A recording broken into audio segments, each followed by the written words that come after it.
Ритуали за всички и ритуали за практици. През последните 2 века и особено в последно време сме свидетели на огромен бум на езотерична литература от всякакъв вид и в частност литература за магията и всякакви съвети и ритуали.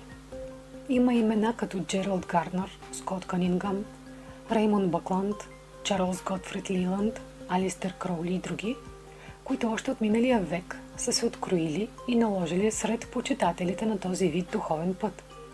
Почитатели, защото хората, които се интересуват и искат да следват този път, не намират в тази литература точни насоки и указания. Всичко в тази литература е общ информационен поток, според който обаче се налага впечатлението, така желано за истина за мнозина, че всеки стъпил вече в началото на този духовен път е вещица или вещер съответно. Това, разбира се, съвсем не е така. От тук идват проблемите в последствие. Ведьма Инга Хосроева е първата, която прави това ясно разделение и обяснява на хората защо го прави. Защо то се налага да бъде направено. То винаги е съществувало и за това се знае от истинските практици. Защо ритуалите са разделени на ритуали за всички и на ритуали за практици? В магията има 2 понятия – поклонение и служение. И за двете ведьма Инга Хосроева е говорила в своята едноименна лекция. Поклонение и служение отличают се. Поклонение. Обикновените хора не обладават сила, както призваните до своето рождение, в последствие практици, обладават. Съответно, на тях не им е позволено да навлизат в по-дълбоките дебри на тази наука и могат да изпълняват ритуали само в качеството си на поклонници. Например, те могат да изпълняват ритуали, създадени или пригодени за тях. За призоваване на късмет, за откриване на финансовият поток, парични ритуали, за красота, за любов, чистки, благодарения към боговете и силите и други.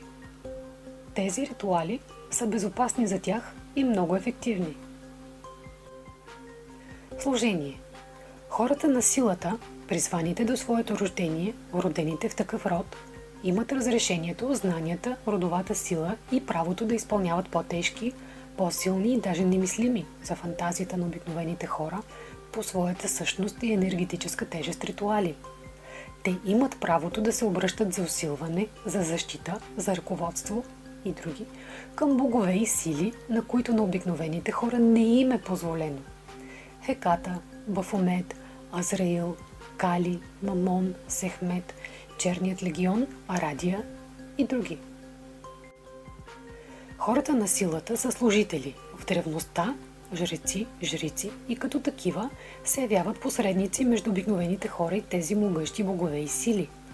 Те могат да изпълняват ритуали за практици, силни чистки, очистване на рода, наказания, отмъщения, сваляне на проклятия, да премахват порчи, разваляне на черна магия, да се договарят със смъртта и да я отсрочат, да замразят сериозна болест на определено време. Лечението при лекар е задължително. Да изправят и коригират съдбата на човека и много други забранени и непредставими за обикновените хора ритуали и дейности. Това означава, че те имат позволението да работят на гробище с силите на смъртта и света на мъртвите – некромагия. Практиците могат да изпълняват и ритуали за всички, които при тях ще се получават в пъти по-силно заради личната им сила. Какво ще стане, ако обикновен човек навлезе в тези дебри и започне да изпълнява ритуали за практици? Живота ни е показал, че се случват някои от следните неща. Първи пример. На първо време ритуалите може да му се получават. Това не значи, че той е истински практик. Просто ритуалите сами по себе си работят. Ако той не се осъзнае и спре на време, ако се съблазни, а по този начин го съблазняват да продължи, и още повече се обяви за практик и започна да приема хора, обръщайки това на пълен комерциализъм, той става храна на демоните. Нещата ще му се получават до едно известно време. После, в един момент, ще спрат да се получават и той ще заплати огромна цена. Най-често със здравето и живота на роднините си. Втори пример.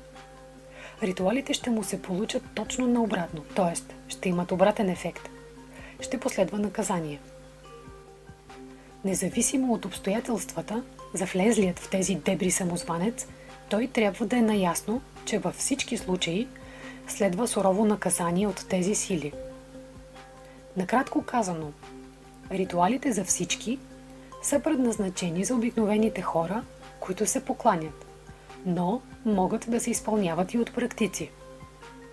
Ритуалите за практици са ритуали само и единствено за практици.